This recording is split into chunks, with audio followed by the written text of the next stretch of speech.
La femme que vous voyez sur l'image, franchement, je la respecte. Franchement, je ne sais pas quoi dire. Bon, peut-être que vous auriez procédé autrement, mais je la respecte. Alors, les femmes qui ont des ongles comme ça, j'aimerais qu'elles m'expliquent comment elles font pour faire la cuisine, le ménage, pour aller aux toilettes, pour s'occuper de leurs gamins. Franchement, moi, déjà, j'ai pas d'ongles. Et à chaque fois, ils se cassent. À chaque fois, c'est compliqué. Donc, bon, j'aimerais qu'elle fasse un tuto. Je serais curieuse de voir comment elle procède. Parce que ça me paraît tellement impossible. Bref, cette jeune femme que vous voyez sur l'image a foutu son copain dehors, son baby daddy dehors, parce que monsieur a tout simplement décidé de ne plus aller au boulot et de rester à la maison jouer à la PS5, à la PlayStation. Alors elle a patienté, elle a essayé de comprendre pourquoi, est-ce que tu es en dépression, est-ce que ça ne va pas, ou pouchou pouchou. Ben non, il avait juste décidé de plus aller bosser. Et ben, le paiement du loyer approchait et elle avait besoin de sa part. Donc elle s'est dit, pendant toute la nuit elle n'a pas dormi, elle s'est dit qu'est-ce que je vais faire. Parce que ben, littéralement il me sert plus à rien en fait. C'est genre, je rentre de la maison, maman je vais plus à l'école, j'en ai marre. C'est un peu... Franchement, incroyable.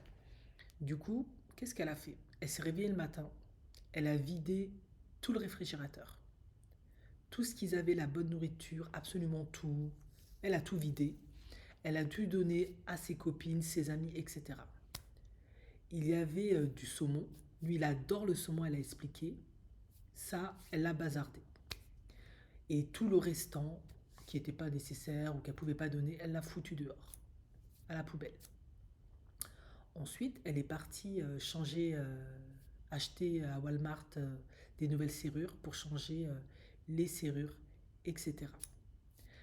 Elle voulait complètement couper les lumières de l'appartement, mais le bailleur lui a fait comprendre que si elle faisait ça, elle allait à l'encontre des clauses qu'il y avait dans son contrat de bail, et du coup il pouvait la poursuivre en justice, donc elle ne l'a pas fait.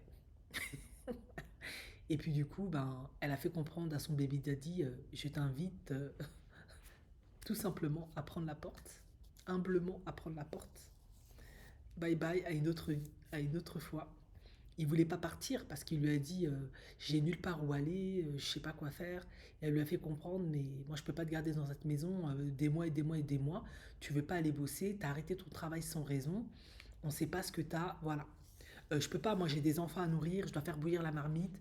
Je peux pas avoir un autre enfant qui est plus un adulte, hein, un adolescent à charge en plus. Impossible.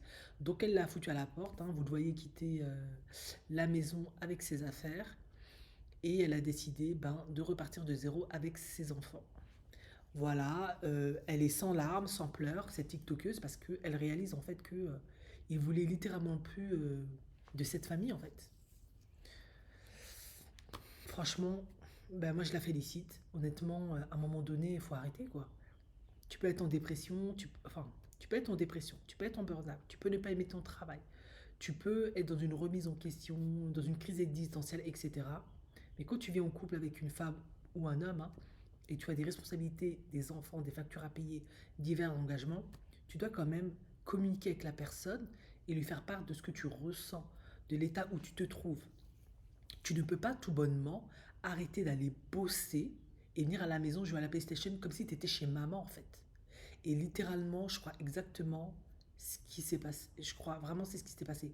Finalement, je sais pas si c'est une baby maman ou pas, mais je ne serais pas surprise que cet homme, il a eu des enfants avec elle, mais elle avait déjà des enfants d'autres couples, d'un autre homme, pardon, parce que c'est typiquement un comportement classique. Ils sont pas toujours comme ça, il y en a ils prennent leurs responsabilités et tout, mais c'est typiquement un comportement classique. Lui, il a complètement projeté chez cette femme euh, ses besoins d'être materné. Et il a dû se dire, ben, si je fais ça, elle va pas me foutre dehors en fait. Très certainement, et elle l'a dit, parce qu'elle a beaucoup investi dans cette relation, elle a beaucoup fait pour lui, elle a beaucoup pris soin de lui, comme font beaucoup de femmes, surtout dans la culture, pas que, mais afro-américaine. Elle les chouchoute souvent littéralement, hein. Vous avez vu le film Baby Boy, je sais pas si vous l'avez vu, je vous invite à le regarder. Linette, elle est extraordinaire. Enfin, c'est Taraji P. Henson, alias Linette. Elle est vraiment extraordinaire dans son rôle. Bah, c'est exactement ça en fait. C'est une réalité, cette culture de baby mama où on materne les hommes alors qu'on n'est pas marié à eux, ni rien, ni rien, ni rien. Du coup, ça les infantilise tellement que c'est des adolescents qui n'arrivent pas à tenir sur la durée, à maintenir un emploi, tout ça, parce que il y a toujours une femme qui va venir les récupérer, les chouchouter, parce que elle a besoin d'un homme, d'affection, de sexe, parce que dans le ghetto, c'est une misère sociale, beaucoup de misère affective, les pères sont absents, il y a beaucoup de violence, c'est compliqué. Du coup, ça fait du bien d'avoir un homme qui est là, de la chaleur, de la tendresse. Euh, c'est une richesse en plus, parce que être mère célibataire, même si c'est tellement commun que avoir un homme, ça devient l'exclusivité. On va dire ça comme ça, hein. Ça devient, voilà, les baby mamas, c'est la norme. Du coup, avoir un homme, c'est une exclusivité, c'est un plus, voilà. Et beaucoup d'hommes en profitent, il faut dire ce qui est aussi, quoi. Et du coup, ben, elle a dû se retrouver dans ce cas de figure-là. Sauf qu'elle réalise, ouais, mais bon, moi, je peux pas m'occuper des enfants et de toi et de moi, ça va juste pas le faire. Et surtout elle crée son contenu, elle génère de l'argent, etc. Et il est très probable aussi, vu qu'elle génère de l'argent, qu'il s'est dit, bah, elle n'a pas besoin de mon argent. Je peux rester à la maison, elle a juste besoin d'un homme, de mon corps, de tout ce que je peux lui procurer sexuellement, etc. Elle sera bien contente. Bah, cette femme, elle s'est dit, moi j'ai un minimum de dignité. Non, c'est pas assez pour moi, c'est pas assez bien, tu peux prendre la porte. Et je trouve qu'elle a entièrement raison. C'est juste violence qu'il lui a fait. Tu quittes ton boulot, franchement, c'est juste dingue. Un vrai gamin. Je suis désolé, peu importe l'état où tu te trouves, tu dois en parler à ta partenaire. Tu peux pas décider ça comme ça et puis tu joues à la PlayStation. C'est horrible. Pour moi, je suis désolé, cet homme, soit il voulait être materné, de toute évidence, soit il voulait prendre la porte, il voulait partir. Ça lui plaisait pas.